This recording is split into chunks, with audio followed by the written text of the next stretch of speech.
আচ্ছা মহাজন সাহেব, আজকে নামাজের পর কি হয়েছিল? সালাম দে। আসসালামু আলাইকুম রহমতুল্লাহ বরকাতুহ। আমি মসজিদ থেকে আমার হাজত চাপ দিছিল, এই কারণে আমি বাইরে চলে এসেছি। আসার পথে দেখি রেজিস্ট্রার রাজীব প্রধান মহোদয়কে দেখি, আমি সালাম দিছি। সালাম দেওয়ার পরে উনি আমার সালাম নিছে, নেওয়ার পরে উনি বলছে বলে এই টোকনটা ওনার হাতে কেন দিচ্ছেন? তা আমি বললাম বলে আমাকে অমুক দিতে বলছে, এই জন্য আমি দিছি কাগজটা। দেওয়ার পরে উনি বলতেছে বলে আপনি কি জামাত ইসলাম করেন নাকি? আমি কিছু বলি নাই, আমি ওখানে দাঁড়িয়েছিলাম। তারপরে বলতেছে বলে আপনার নামে ক্লেম দিলে আপনাকে তো নিয়ে যাবে, এইটুকু আমাকে বলছি উনি। আচ্ছা, কি প্রচার, কি লিফলেট দিছিলেন? হ্যাঁ না ভোটের, হ্যাঁ না ভোটের কাগজ দিয়েছিলাম আমি ইমাম সাহেবকে। জি। এটাকে কেন্দ্র করে আপনাকে জিজ্ঞাসাবাদ করেছে জি, জি। এবং হুমকি দিছে। জি জি।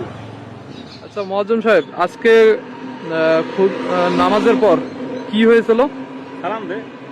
আসসালামু আলাইকুম রহমতুল্লাহ বরকাতুহ।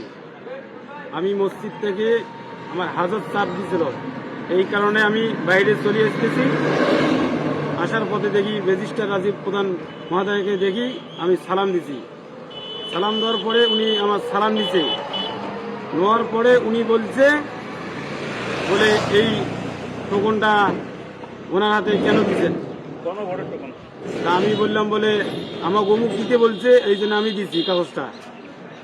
দেওয়ার পরে উনি বলতেছে বলে আপনি কি জামাত ইসলাম করেন নাকি? আমি কিছু বলি নাই, আমি ওখানে দাঁড়িয়েছিলাম। তারপরে বলতেছে বলে আপনার নামে ক্লেম দিলে আপনাকে তো নিয়ে যাবে, এইটুকু আমাকে বলছি উনি। আচ্ছা, কি প্রচার, কি লিফলেট দিছিলেন? হ্যাঁ না ভোটের, হ্যাঁ না ভোটের কাগজ দিয়েছিলাম আমি ইমাম সাহেবকে। জি। এটাকে কেন্দ্র করে আপনাকে জিজ্ঞাসাবাদ করেছে জি, জি। এবং হুমকি দিছে।